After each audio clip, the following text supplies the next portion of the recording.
1983 Bally Grand Slam. I had a sound issue in my post. You can see the link higher up. I just replaced the PIA chip and the processor chip, and here's what it does.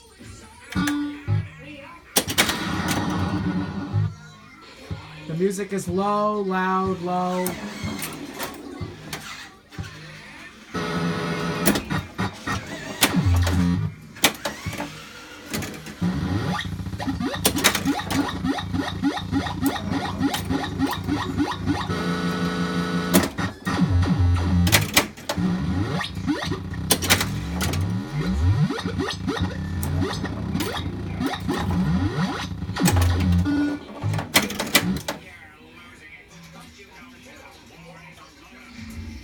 It's doing a lot more than it did earlier, but it still doesn't seem right.